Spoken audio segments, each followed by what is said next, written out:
Hi, buddy. Jeff here again on working with the Germans book, or working with Germans or working with the Germans. Actually, both are correct. The one the cultural trait I want to cover here comes from Melissa Lamson's article on the three cultural differences that cannot be or can't be ignored at work.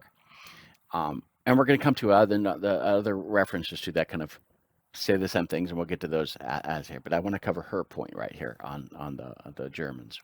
So I want to say how the Germans reflect this point. So the one here is about results to be process oriented versus results oriented. So that's kind of the general binary thing. She says that cultures are process oriented or results oriented, and guess what? The Germans are very process oriented. I mean, when you go to the meeting, I just mentioned one of the other things. You go to a meeting, everything's got to be down the process. You got to follow the agenda of the meeting and the exact order of the agenda meetings. And actually doing one thing earlier stuff, it just like perturbs people. Just like, oh, it disturbs. Oh, we must follow the order. I mean, it is consistent. And I've worked in a German company for 14 years, and I've seen this happen so many times. And sometimes they'll say, well, if someone hasn't appeared yet, we can actually, switch around, but do a switcheroo of the agenda items. But it's like a lot of times, oh, you weren't there, too bad. Decision got made and you weren't there, right? That's actually why, I will say, this is actually why, even when I'm on vacation, I go to meetings where the decisions are being made because I don't want the decision to be made without my presence that impacts me, right? So I will still, yes, I will be on vacation, go to a 30-minute meeting if a really, really strategic decision being made, because I don't want to have to try to go back and try to change that decision afterwards, even if I wasn't there and everybody knew I was vacation. I don't want to try to go through that because that is an upward struggle battle that I don't want to be paddling the canoe up the river. Okay, just don't want to do it. It's not worth it. It's so much wasted energy. So it's easier to go to a 30-minute meeting, even while on vacation, to actually make sure that the decision was made with my input. Um, no big deal. Hey, I can take the other 30 minutes somewhere else, and no big deal. I can make up for the time. But it's so integrated in the culture of this whole process oriented that it affects life and about vacation time, right? So and forget all this stuff about you can't be bothered by bosses and stuff and phones and stuff. Forget about that. I don't get paid for. I'm not punching in my time to go to punch card. I get I get paid for my results, right? Results, right? So process or results oriented. So the whole process oriented thing comes up. I mean, I see this all the time. People want to go through a checklist. Got to do a checklist. Got to have a checklist. Um, and I've even seen Germans. Um, I'm not going to say any names here, but I've seen those that, even in leadership positions, that believe that doing PowerPoints, and making PowerPoints is a deliverable and an accomplishment. No, it's not. No, it's not. No, it's not. It's just communication, right?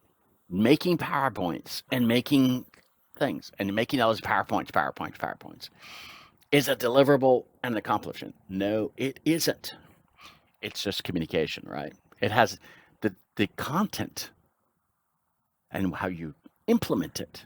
How you implement it is the accomplishment. It's not the PowerPoint, okay? Not the content in a PowerPoint.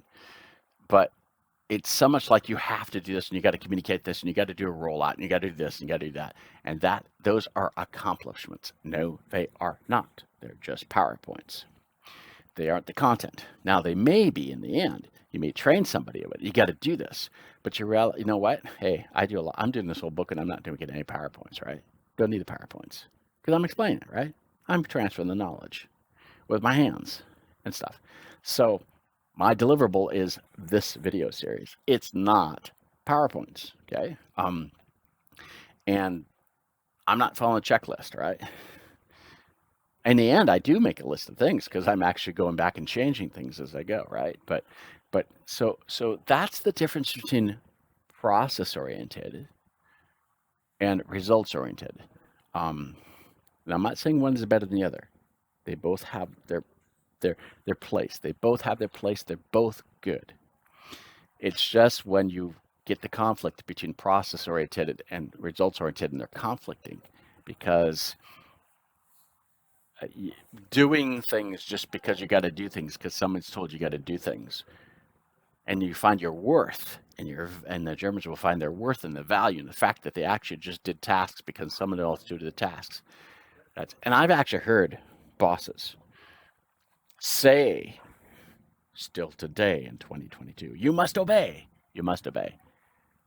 And I've had other colleagues say, hey, they took those out of the wedding vows like decades ago in Germany. But people still use these in discussions today because you must obey, because you must follow the process. Okay? Really interesting to see these things happen and to be brought up because when you don't obey, then the process you are under jurisdiction of process. Whereas that doesn't work for people that are results oriented, right? They don't care. They're going to find a different way to get around the process to actually make the thing work, right? They don't care, and this is where conflict happens. Okay, so the process thing is doing the checklist, having to do the checklist in a scheduled time at a scheduled point before a certain deadline because you got to get this done and to prove your value that you actually got your checklist done, right? This, for many Germans, I'm not saying all, but many Germans, is you have value, right? And I'll tell you, there are other cultures that just say, screw that. That has no value, okay? The fact that you followed a process has no value.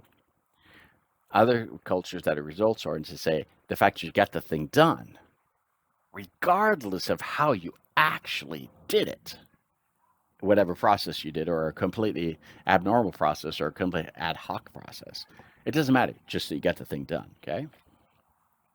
And I have actually told bosses, I'm not going to name any names here. I've told people, who've told me I got to do this or do that, and they say, "Well, where's my funding out of this, or who's asking for this?" And they can't answer the question. Okay, I'm going to actually put this in place. You're not going to actually tell me. You're not going to question how I did it. Okay, so I've actually told Germans, don't question my process because you've got nothing to actually say that we need to have a process to follow because you don't know who the customers are, you don't have the funding, how to get the funding. So I'm going to do this and it's going to be results oriented and we're not going to follow a process because I don't know what the process yet because you don't know who is asking for it, right?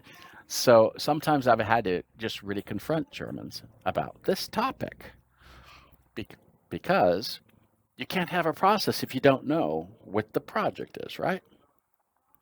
You can't have one. It doesn't work. So really, um, this gets really interesting when you know Germans will try to impose a process or a pseudo process on something that has no. You just don't know what the project is. You don't know the project. You don't know who the customers are. You don't know the funding. You don't know the scope. You don't know the in and out of scope stuff. You don't know any of the stuff. You don't have a project charter. You don't have all these things yet, right? And you can't have a process if you don't have any of that stuff, right? But there's this underlying thing. You must have a process. In fact, writing the charter. And what I've learned to do is just kind of like, but you know what? Following a process is actually waterfall, right? You got to go through A, B, C, D, E, step one in that. And actually, when you focus too much on process, then the agile approach to things is like complete doesn't work, right? Because agile is agile. And agile is not process focused. Okay, so that's why Germans have a difficult time with agile, and they're word books on it. They're word books on it say what agile is, but they haven't actually done it before. And it's really cool when you actually work with. I'll tell you, it's really cool is working with Germans that actually are willing to throw out the process-oriented approach and go agile and do it. And everybody struggles with this. It's great. It's so much fun. Um, and then people all learn, right? And they learn how to work together and to collaborate. Um, But all of this kind of comes into play as we see process-oriented things. And process-oriented things are good. Okay, they're good. It's good for good project management, good program management. Should have processes, right? Um, but there's sometimes you have to learn to think out of the box, right? And if you're always thinking in the box of having to do that process, then when you run into situations, and we'll get into this about the other book that talks about kind of the uncertainty thing. Germans don't like uncertainty. They want it always to be certain. It's got to be certain, and we'll come to that in the other book too. I'll mention this too, the other book chapter on the book or the book that talks about this thing. But it's this uncertain avoidance. They don't like uncertainty because you got to know what you're going to do. Process oriented. So that's Melissa Lamson stuff. Thank you, Melissa. These are 3 great points you've been talking about, that you wrote about, and I'm glad to be able to apply that to the Germans today, and just give some anecdotes about how I've seen this and how it does. It's so true. Okay, it just cross validated in my experience too. So let's get on to the other chapters or sub chapters of the sections of this video book. Okay, right.